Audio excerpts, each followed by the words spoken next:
चलो देखते हैं चंपा भाभी क्या कर रही है। यार लगता है चंपा भाभी का नल खराब हो गया है। लाओ पहले मुझे देखने दो कमीने। अबे चूतियो, हमें भी तो बताओ क्या हुआ है। यार चंपा भाभी का नल खराब हो गया है। चलो नल ठीक करके चंपा भाभी को पटाते हैं। हाँ चलो चलो।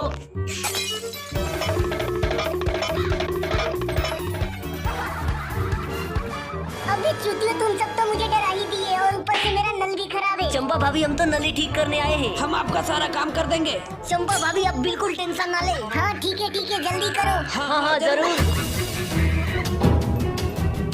有人。